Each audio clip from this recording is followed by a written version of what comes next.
बिस्मिल्लाहिर्रहमानिर्रहीम। आज का हमारा टॉपिक है measurements by volt meter and ammeter. इसके लिए आप देखें कि ये आपके पास एक रेजिस्टेंस है 10 kilo ohm, R is equal to 10 kilo ohm. तो फ़र्ज़ करें कि इसमें से करंट गुजर रही है 10 मिली एम्पियर। तो आपके ख़्याल में इसके अक्रॉस वोल्टेज कितना होगा? आप ओम्स लॉ को यूज़ करें, V is equal to IR। तो देखें I की जगह आप क्या लिखेंगे 10 मिली एम्पियर, और R की जगह पे क्या लिखेंगे 10 किलो ओम। अब ये मिली पता है आपको कि 10-3 होता है, और किलो जो है वो 10+3 होता है, तो ये ख़त्म हो गए। तो ये 10 × 10 100 वोल्ट। इसका मतलब ये हुआ कि इस रेजिस्टेंस के अक्रॉस आपके पास वोल्टेज कितना है 100 वोल्ट। अब ये मुझे पता है कि इसके अक्रॉस 100 वोल्ट वोल्टेज है, तो मैं उसकी मेजरमेंट करना चाह रहा हूँ। यकीनन मेजरमेंट के लिए मुझे वोल्ट मीटर यूज़ करना पड़ेगा। अब वोल्ट मीटर जो है वो आपने सोचना है कि इस रेजिस्टेंस के अक्रॉस जो आपका वोल्टेज है 100 वोल्ट, उसकी मेजरमेंट आप चाहते हैं बाय दिस वोल्ट मीटर। तो आपको इसे कहाँ लगाना चाहिए? इसे इस गैप ए में या गैप बी में लगाना चाहिए। मुझे ये बताएं कि ये वोल्ट मीटर कौन सा वोल्टेज बताएगा आपको जो ये फील करेगा। तो ये कब वही वोल्टेज फील करेगा जो ये रेजिस्टेंस यानी कि 100 वोल्ट जो ये फील कर रही है, ये वोल्ट मीटर कब यही वाला वोल्टेज महसूस करेगा? जब आप इसे गैप ए में लगाएंगे या गैप बी में लगाएंगे। तो ये आप जानते हैं ऑलरेडी कि अगर हम इसे गैप ए में लगाएं इस वोल्ट मीटर को, तो ये इस रेजिस्टेंस के पैरेलल होगा, और पैरेलल में वोल्टेज जो है वो दोनों एक ही महसूस करेंगे। इसका मतलब है कि आप इस गैप बी में इसे नहीं लगाएंगे। तो ये आपने इसे इसके अक्रॉस लगा दिया। अब आप क्या एक्सपेक्ट कर रहे हैं? अब आप ये एक्सपेक्ट कर रहे हैं कि ये आपको रीडिंग दे, वो वोल्टेज बताए जो आपने इस रेजिस्टेंस के अक्रॉस लगाया हुआ है। रेजिस्टेंस के अक्रॉस आपने जो वोल्टेज है वो 100 वोल्ट अप्लाई किया हुआ है, तो इसकी रीडिंग को क्या होना चाहिए 100 volt. This is what we are expecting from it. अब ये जो वोल्ट मीटर है, आप मुझे ये बताएं इसकी कोई अपनी रेजिस्टेंस होगी? यकीनन इसकी कोई अपनी रेजिस्टेंस होगी। मैं सपोज़ करता हूँ कि इसकी रेजिस्टेंस जो है, रेजिस्टेंस ऑफ वोल्ट मीटर, वो 10 किलो ओम है, इसके बराबर है। फ़र्ज करें अगर ये रेजिस्टेंस इसके बराबर है, तो मुझे बताएं ये जो करंट आ रही थी सर्किट के अंदर जो 10 मिली एम्पियर थी, उसे अब कितने रास्ते मिले उसको? इधर एक रास्ता ये मिल गया और एक रास्ता उसे ये मिल गया थ्रू दिस वोल्ट मीटर। अच्छा,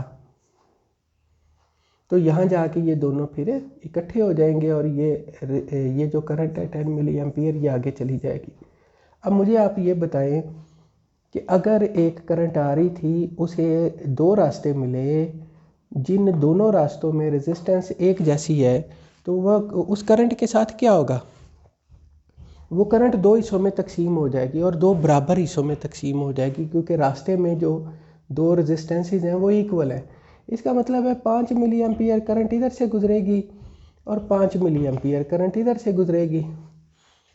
तो फिर अल्टीमेटली यहाँ पे जाके ये 10 मिली एम्पियर, क्योंकि 10 मिली एम्पियर आ रही थी, यहाँ दो रास्तों में इक्वली डिवाइड हुई और यहाँ जाके ये 10 हो गई।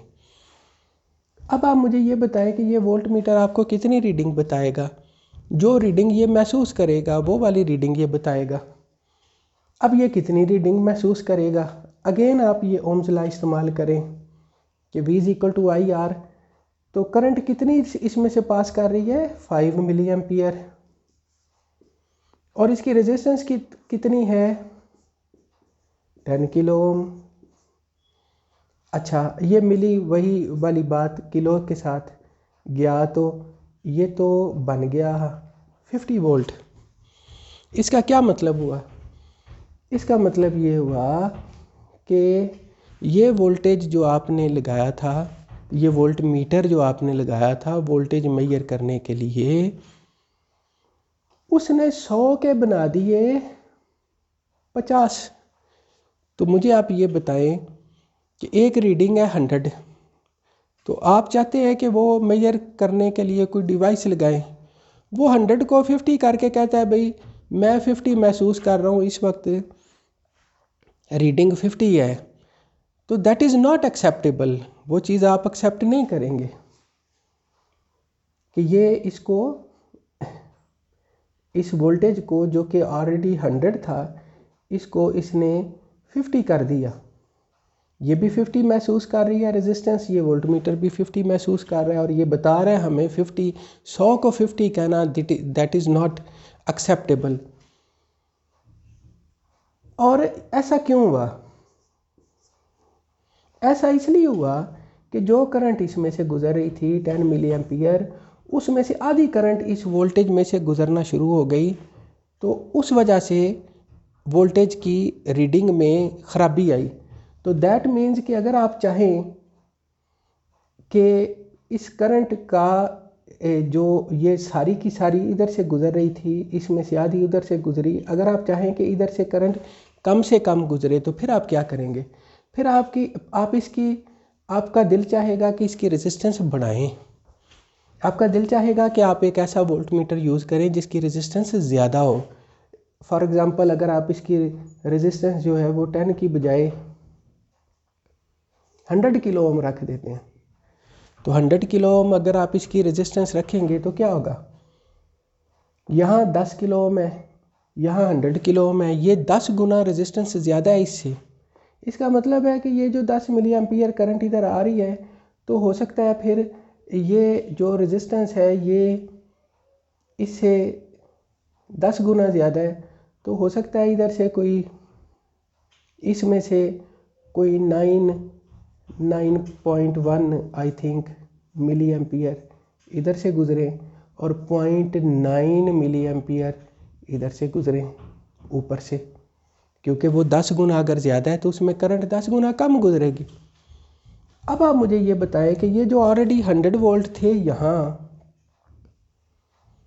तो अब कितने ये फील कर रहे हैं? 0.9 इंटू 100 90 वोल्ट, 90 वोल्ट। अब ये कितने फील कर रहे हैं? 90 वोल्ट। और यहाँ कितने, आपको जाहिर है ये दोनों पैरेलल है, इन दोनों के अक्रॉस वोल्टेज एक होगा, ये 10 इंटू 9 90, तो ये दोनों के अक्रॉस कितना वोल्टेज महसूस हो रहा है? 90। अब मुझे एक सवाल का जवाब दें कि भाई एक ऑलरेडी जो चीज़ 100 थी, आपने कोई डिवाइस लगाया उसे मेजर करने के लिए, उस डिवाइस ने पहले उसे आपको 50 बताया, जो कि बहुत गलत बात है। उसके बाद उस डिवाइस ने आपको उसे 90 बताया, तो कौन सी ज़्यादा बेहतर बात है? 100 को 90 कहना बेहतर है या 50 कहना बेहतर है? ये कहना 90 कहना बेहतर है। अगर मज़ीद आप रिज़ल्ट को इम्प्रूव करना चाहते हैं तो उसके लिए क्या करना पड़ेगा? पहले इसकी रेजिस्टेंस थी 10 किलो ओम, अब इसकी रेजिस्टेंस है 100 किलो ओम। तो इसका मतलब है कि ज़्यादा अच्छा वोल्ट मीटर कौन सा होगा? जिसकी रेजिस्टेंस बहुत ज़्यादा हाई होगी, बहुत ज़्यादा हाई होगी, जिसकी रेजिस्टेंस बहुत ज़्यादा होगी। फॉर एग्ज़ाम्पल, मैक्सिमम लिमिट उसकी क्या है? मैक्सिमम लिमिट ये है कि वो उसकी रेजिस्टेंस इन्फिनिट हो। इसकी रेजिस्टेंस जो है वो कितनी हो? Infinity, maximum resistance. उसका क्या फ़ायदा होगा कि इस करंट में से इधर जो करंट गुजरेगी वो ज़ीरो के बराबर होगी, सारी की सारी इधर से गुजरेगी, सारी की सारी अगर इधर से गुजरेगी तो इसके क्रॉस जो वोल्टेज है वो 100 ही रहेगा, और उस वोल्टेज को ये फील करेगा और ये 100 बताएगा। लेकिन अब यहाँ भी एक प्रॉब्लम आ गया। यहाँ ये प्रॉब्लम है इसलिए आ गया कि अगर इसकी रेजिस्टेंस इन्फिनिटी है तो इन्फिनिटी का मतलब है कि इसमें से तो करंट गुजरेगी नहीं। अगर इसमें से करंट गुजरेगी नहीं तो इसके पास तो सिग्नल ही नहीं जाएगा। अगर इसके पास सिग्नल ही नहीं जाएगा तो ये मेजरमेंट करेगा ही नहीं। ये बात क्लियर हो गई। तो यहाँ से हम नतीजा क्या अख़ज़ कर रहे हैं? हम नतीजा ये अख़ज़ कर रहे हैं कि वोल्ट मीटर एक अच्छा वोल्ट मीटर वो होता है जिसकी रेजिस्टेंस बहुत ज़्यादा हो, ताकि वो सर्किट में से जो गुज़रने वाली करंट है उसका कुछ हिस्सा खुद से अपने में से ना गुज़रने दे। जब ये इसमें से कुछ करंट ड्रा करेगा, सर्किट में से ये करंट ड्रा करेगा, जब ये करंट ड्रा करेगा तो ये रीडिंग इसकी वो ख़राब हो जाएगी, वो रीडिंग सही नहीं होगी। जब ये सर्किट में से करंट को ड्रा करेगा तो इसकी रेजिस्टेंस मैक्सिमम होनी चाहिए और आइडियली इसकी रेजिस्टेंस इन्फिनिटी होनी चाहिए, लेकिन इन्फिनिटी तो हो नहीं सकती, क्योंकि इन्फिनिटी का मतलब है कि ये सर्किट ओपन हो गया, इसमें से करंट गुज़र नहीं रही तो ये मेजरमेंट नहीं देगा। तो इससे नतीजा ये निकला कि आप कोई ऐसा वोल्ट मीटर बना ही नहीं सकते जो 100% आपको सही रिज़ल्ट दे। यकीनन उसमें से कुछ ना कुछ करंट जाएगी, वो सर्किट में से कुछ ना कुछ करंट ड्रा करेगा। अगर कुछ ना कुछ करंट ड्रा करेगा तो रीडिंग पर असर पड़ जाएगा, रीडिंग ख़राब हो जाएगी। तो ये तो मेजरमेंट हमने की, इसके क्रॉस जो वोल्टेज है उसकी with the help of volt meter, और हम इस रिज़ल्ट पे पहुँचे कि ये रीडिंग ठीक नहीं आ सकती। अब इसमें से गुज़रने वाली जो करंट है, अगर आप उस करंट को मेजर करना चाहते हैं जो कि 10 मिली एम्पियर है, तो मुझे आप ये बताएं कि उसके लिए ये आप एम मीटर यूज़ करेंगे। तो एम मीटर आप इस गैप ए में यूज़ करेंगे या बी में यूज़ करेंगे। यकीनन आप कहेंगे कि एम मीटर के लिए ये गैप सूटेबल है। क्यों? कि एम मीटर ने वो वाली करंट मेजर करनी है जो एम मीटर में से गुज़रे। और कब ऐसे मुमकिन है? जब ये जो करंट आ रही है ये सारी की सारी एम मीटर में से गुज़रे जब ये दोनों सीरीज़ में लगे हुए हों। इसका ये मतलब हुआ कि एम मीटर को सर्किट के अंदर सीरीज़ में लगाया जाता है, जबकि वोल्ट मीटर को सर्किट के अंदर पैरेलल में लगाया जाता है। अब हम इस एम मीटर की मदद से करंट देखने की कोशिश करते हैं, जो कि हमें ऑलरेडी पता है कि ये करंट कितनी है, 10 मिली एम्पीयर। अब हमारी ये ख्वाहिश होगी कि यह एम मीटर जो है ये हमें इस करंट की वैल्यू 10 मिली एम्पीयर ही बताए। जब ये 10 मिली एम्पीयर बताएगा तो हम कहेंगे कि ये रीडिंग हमें सही बता रहा है। अच्छा, आप मुझे ये बताएं कि ये रेजिस्टेंस है, यकीनन इस एम मीटर की भी कोई रेजिस्टेंस होगी। तो फ़र्ज़ करें इस एम मीटर की जो रेजिस्टेंस है वो आर ए है, वो भी 10 किलो ओम है।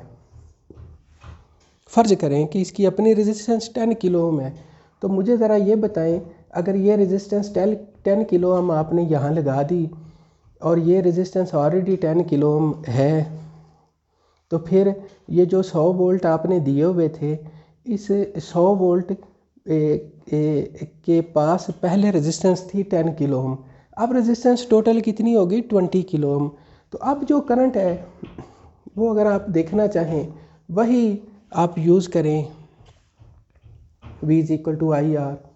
तो I किसकी इक्वल होगा? V by R. तो V जो है 100 है, तो R अब क्या है? 10 और 10 20 किलो ओम। तो अब इन्हें तकसीम करें, डिवाइड करें, तो आपके पास आंसर आएगा 5 मिली एम्पीयर। तो इस 10 की बजाय यहाँ क्या हो जाएगा? 5 मिली एम्पीयर। तो इसका क्या मतलब हुआ कि इस एम मीटर की मौजूदगी में जो करंट 10 मिली एम्पीयर पहले गुजर रही थी वो 5 हो गई। उसके बाद अगर ये आपको बताए कि भाई मुझ में से करंट जो है वो 5 मिली एम्पीयर गुजर रही है और इस वक्त सर्किट में करंट 5 मिली एम्पीयर है, तो ये बात आपको अच्छी नहीं लगेगी। ये बात आपको क्यों अच्छी नहीं लगेगी? कि करंट आपके पास ऑलरेडी चल रही थी 10 मिली एम्पीयर और आप वो मेजर करना चाह रहे थे, आपने उसके लिए कोई डिवाइस लगाया, डिवाइस ने उसे क्या बना दिया? 10 की बजाय 5, और फिर आपको बता दिया कि 5 मिली एम्पीयर जो है वो करंट गुजर रही है। तो ये तो एब्सोल्युटली ये जो रीडिंग है ये गलत है। अच्छा ज़रा एक और बात बताएं कि जब ये 10 है ये 10 है तो इस 100 में से इसके अक्रॉस वोल्टेज कितना होगा? Current into resistance I R, तो ये होगा 50 वोल्ट। और इस एमीटर के अक्रॉस वोल्टेज कितना होगा? इसमें से भी करंट 5 मिली एम्पियर गुजर रही है और रेजिस्टेंस इसकी 10 किलो ओम है, तो 50 वोल्ट इसके हिस्से में आ जाएंगे। इसका मतलब है कि ये जो एमीटर है ये 100 वोल्ट जो सारे के सारे इस रेजिस्टेंस को मिले हुए थे, इसने उस 100 वोल्ट में से 50 वोल्ट खुद ले लिए। 50 वोल्ट क्या कर दिए? खुद ले लिए। तो इस जो टोटल वोल्टेज 100 इस रेजिस्टेंस को मिला हुआ था, अब उसमें से 50 वोल्ट इसे मिले और 50 वोल्ट इस रेजिस्टेंस को मिले। तो ख़राबी इस वजह से आई, और वो ख़राबी क्या आई कि इसने 10 मिली एम्पियर करंट को कम करके 5 मिली एम्पियर कर दिया और इसने हमें 5 मिली एम्पियर बताया। अब मेरा ये आपसे क्वेश्चन है कि इसकी रेजिस्टेंस आप कितनी रखें, कम रखें या ज़्यादा रखें, जिससे इस 100 वोल्ट में से इसके हिस्से में आने वाले वोल्टेज कम से कम हो जाए? यकीनन आपका जवाब होगा कि इसकी रेजिस्टेंस जो है वो बहुत कम रखें, वेरी वेरी स्मॉल रखें। उसका क्या फ़ायदा होगा कि ये 100 वोल्ट में से इसके अक्रॉस कम वोल्टेज आएंगे और 100 में से ज़्यादा वोल्टेज इसके क्रॉस आएंगे। उसकी वजह से ये जो करंट 10 मिली एम्पियर थी, ये 10 मिली एम्पियर ड्रॉप होके 5 की तरफ नहीं जाएगी, ये 10 मिली एम्पियर ड्रॉप होके 9.9 या 9.8 की तरफ जाएगी। तो 10 मिली एम्पियर को 9.9 या 9.8 कहना बेहतर है या उसे 5 कहना बेहतर है? यकीनन उसे 9.9 कहना बेहतर है। तो ये चीज़ कब पॉसिबल हुई? जब आपने इसकी रेजिस्टेंस वेरी वेरी स्मॉल रखी। आइडियली इसकी रेजिस्टेंस क्या होनी चाहिए? आइडियली तो इसकी रेजिस्टेंस 0 होनी चाहिए। जिस तरह पिछले केस में जब आपने वोल्ट मीटर को यूज़ किया तो आपने ये नतीजा अखज़ किया कि आइडियली उसकी रेजिस्टेंस इन्फिनिटी होनी चाहिए। परफेक्ट वोल्ट मीटर की, आइडियल वोल्ट मीटर की, 100% एक्यूरेट वोल्ट मीटर की रेजिस्टेंस को इन्फिनिट होना चाहिए, which is not physically possible. इसी तरह आइडियल एम मीटर की रेजिस्टेंस जो है, परफेक्ट एम मीटर की रेजिस्टेंस 0 ओम होनी चाहिए। ये भी पॉसिबल नहीं है क्योंकि ये डिवाइस है, इसकी कोई ना कोई रेजिस्टेंस तो होगी। तो यहाँ से हम ये नतीजा अखज़ करते हैं कि वोल्ट मीटर जो है उसकी रेजिस्टेंस इन्फिनिटी होनी चाहिए ताकि वो सर्किट से कम करंट ड्रॉ करे, जो कि 100% मुमकिन नहीं है। और एम मीटर की रेजिस्टेंस 0 होनी चाहिए ताकि ये वोल्टेज में से कम से कम ना होने के बराबर वोल्टेज इसे मिले, ताकि करंट जो है वो कम ना हो, वो एग्जैक्ट हो। तो आइडियली वोल्ट मीटर की रेजिस्टेंस इन्फिनिट होनी चाहिए और करंट की एम मीटर की रेजिस्टेंस 0 होनी चाहिए। ये दोनों चीज़ें फ़िज़िकली पॉसिबल नहीं है। इससे हम ये नतीजा अखज़ करते हैं कि हम ना वोल्ट मीटर से 100% सही रिज़ल्ट ले सकते हैं, ना एम मीटर से 100% सही रिज़ल्ट ले सकते हैं। तो फिर हमें क्या करना पड़ेगा? हमें इसके लिए कोई और डिवाइस यूज़ करना पड़ेगा। तो वो जो डिवाइस हम यूज़ करते हैं उसको हम पोटेंशियोमीटर कहते हैं। और पोटेंशियोमीटर क्या है? पोटेंशियोमीटर एक सादा सी एक वायर है, लॉन्ग, ये कोई 2-3-4 मीटर लंबी वायर होती है जिसका area of cross section change नहीं होता, जिसका मटेरियल चेंज नहीं होता। ये इस लंबी वायर को आप कहेंगे पोटेंशियोमीटर। और इस पोटेंशियोमीटर की मदद से आप जो है वो रीडिंग्स सही मालूम कर पाएंगे। आप ना वोल्ट मीटर से 100% सही रिज़ल्ट मालूम कर पाते हैं और ना एम मीटर से।